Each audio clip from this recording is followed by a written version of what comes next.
பிளவுபடக்கூடிய பொருள் fissionable material என்பதற்கான மற்றொரு சொல் என்ன? ஏ. கதிரியக்க isotope radio active isotope. B. அணுத்தனிமம் அட்டாமிக் எலிமெண்ட். சி. அணு எரிபொருள் நியூக்ளியர் ஃபியூல். டி. பிளவுபடும் பொருள் ஃபிசில் மெட்டீரியல். சரியான பதில் டி. பிளவுபடும் பொருள் ஃபிசில் மெட்டீரியல். 2.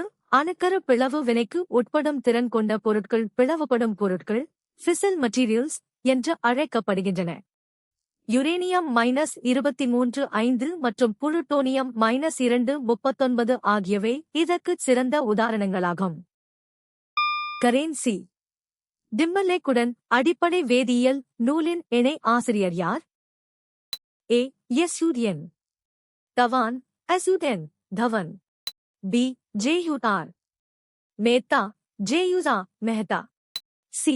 எஸ்யூசி கெட்டர்பால் எஸ்யூசி Khetrapal. D. William Timberlake William Timberlake. சரியான பதில் டி.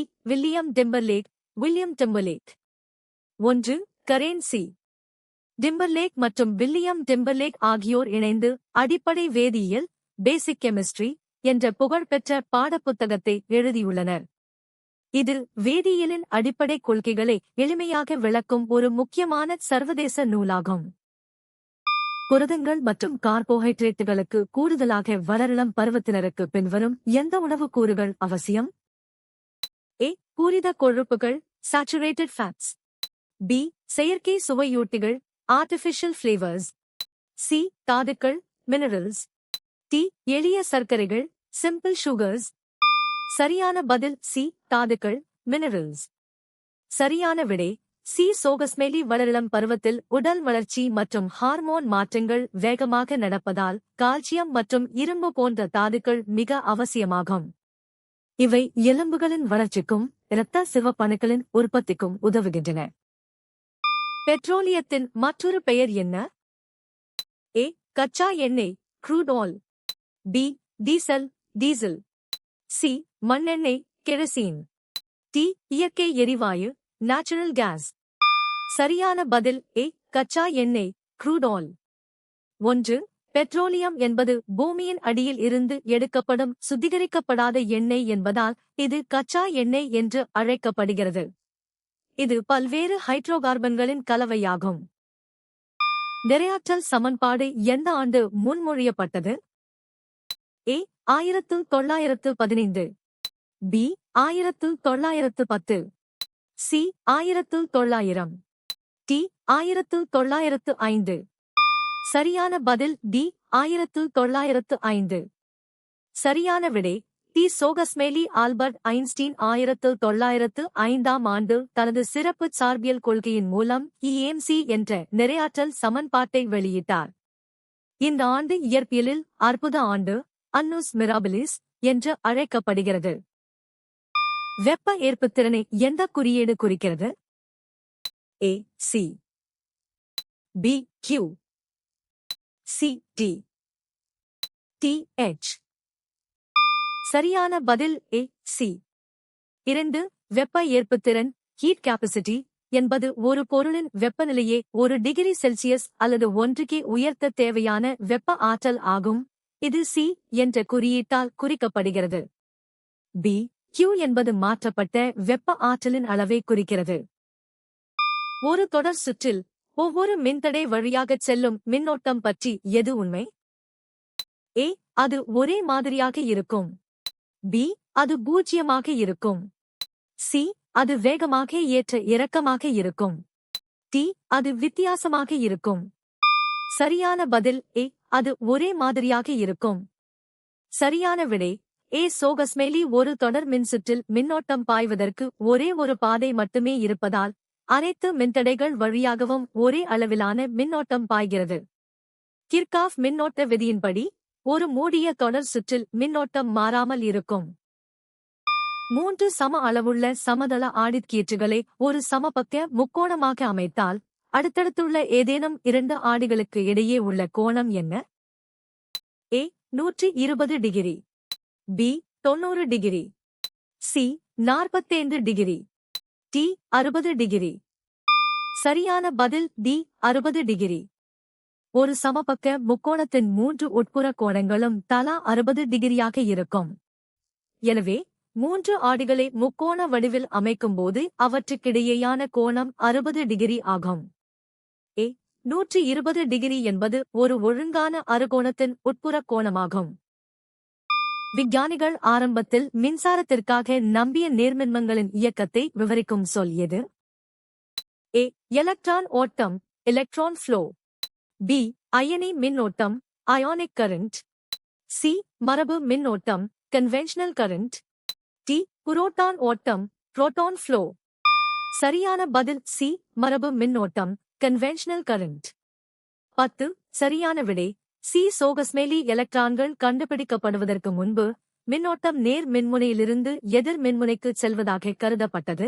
இதுவே மரபு மின்னோட்டம் எனப்படுகிறது. கட்டுப்பாட்டுக் கோள்கள் நியூட்ரான்களின் எண்ணிக்கையை ஒழுங்குபடுத்துவது ஏன் முக்கியம்? A. எரிபொருளின் அரை ஆயுளை அதிகரிக்க. B. அதிக ஆற்றலை உருவாக்க. C. ஒரு நீடித்த சங்கிலி வினையை அடைய. D. ஒரு உருகலை தடுக்க. சரியான பதில் C. ஒரு நீடித்த சங்கிலி வினையை அடைய. 10.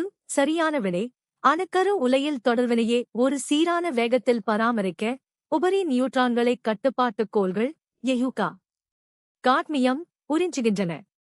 இது வினையை வெடிக்கச் செய்யாமல் கட்டுப்படுத்தப்பட்ட ஆற்றல் உற்பத்தியை உறுதி செய்கிறது. சேர்மங்களைப் பற்றி திட்டவிகித விதி என்ன விவரிக்கிறது? A. அவற்றின் வினைத்திறன். B. அவற்றின் கரைதிறன். C. அவற்றின் நிலையான தனிம விகிதம். D. அவற்றின் இயற்பியல் நிலை. சரியான பதில் C. அவற்றின் நிலையான தனிம விகிதம். 4. சரியான விடை C. அவற்றின் நிலையான தனிம விகிதம். ஜோசப் பிராஸ்ட் முன்மொழிந்த இந்த விதி ஒரு சேர்மம் எந்த முறையில் தயாரிக்கப்பட்டாலும் அதில் உள்ள தனிமங்கள் ஒரு குறிப்பிட்ட நிறை விகிதத்தில் மட்டுமே இணைந்திருக்கும் என்று கூறுகிறது. நிலக்கடலை மற்றும் உளுத்தம் பருப்புக்கு விவரிக்கப்பட்ட பிரித்தல் நுட்பம் எதன் ஒரு வடிவம்? A. வேதியியல் பிரிப்பு, கெமிக்கல் செப்பரேஷன். B. வண்ணப்பிரிகை முறை, குரோமட்டோகிராஃபி. C. மைய விலக்கல், சென்ட்ரிஃபியூகேஷன். D. இயற்பியல் பிரிப்பு, பிசிக்கல் செப்பரேஷன். சரியான பதில் D. இயற்பியல் பிரிப்பு, பிசிக்கல் செப்பரேஷன். நிலக்கடலை மற்றும் உளுத்தம் பருப்பு ஆகியவை வெவ்வேறு அளவு மற்றும் வடிவம் கொண்ட திடப்பொருட்கள் என்பதால் கைகளால் தெரிந்தெடுத்தல் போன்ற இயற்பியல் முறையில் பிரிக்கலாம். இதில் எந்த ஒரு வேதியியல் மாற்றமும் நிகழ்வதில்லை. எண்ணெய் சுரப்பிகள் எவ்வகை சுரப்பிகளாகும்? A. தைராய்டு சுரப்பிகள், தைராய்டு கிளாண்ட்ஸ். B.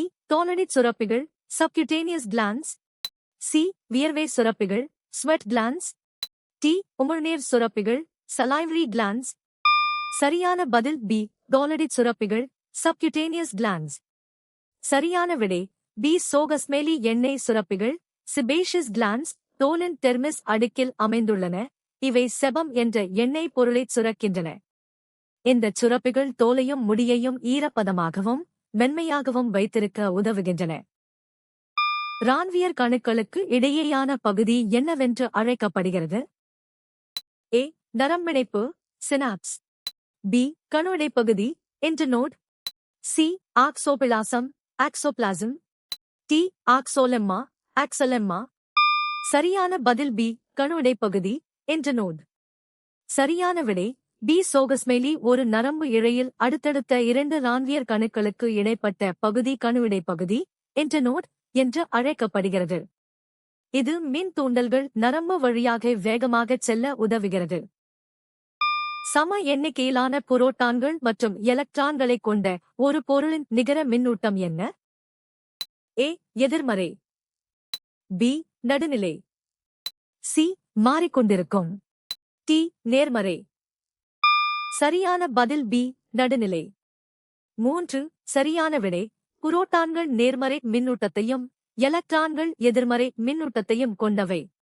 இவை இரண்டும் சம எண்ணிக்கையில் இருக்கும்போது அவற்றின் மொத்த மின்னூட்டம் ஒன்றையொன்று சமன் செய்து பூஜ்ஜியமாகி நடுநிலை விடுகிறது. ஒளியின் சிதறல் அளவு அதன் பொருளின் எந்த அடுக்குக்கு நேர்மாறான விகிதத்தில் உள்ளது? A. 4ஆம் அடுக்கு, 4th பவர். B. 3ஆம் அடுக்கு, 3rd பவர். C. 2ஆம் அடுக்கு, செகண்ட் பவர். டி ஐந்தாம் அடுக்கு ஃபிஃப்த் பவர். சரியான பதில் ஏ நான்காம் அடுக்கு ஃபோர்த் பவர். சரியான விடை. ராலே சிதறல் விதியின்படி ஒளியின் சிதறல் அளவு அதன் அலைநீளத்தின் 4ஆம் அடுக்குக்கு 1 எதிர்விகிதத்தில் இருக்கும். இதனாலேயே குறைந்த அலைநீளம் கொண்ட நீல நிறம் வானத்தில் அதிகமாக சிதறடிக்கப்படுகிறது. வெள்ளிதகர இரசக்கலவை உருவாக்கம் எந்த வகை வினையாக விவரிக்கப்படுகிறது? ஏ எரிதல் வினை. பி ஆக்சிஜனேற்ற ஒடுக்க வினை. சி வீழ்படிவாக்கல் வினை. டி அமிலகார வினை. சரியான பதில் பி ஆக்சிஜனேற்ற ஒடுக்க வினை. வெள்ளிதகர இரசக்கலவை உருவாக்கம் ஒரு ஆக்சிஜனேற்ற ஒடுக்க வினையாகும். இதில் உலோகங்களுக்கு இடையே எலக்ட்ரான் பரிமாற்றம் நிகழ்கிறது.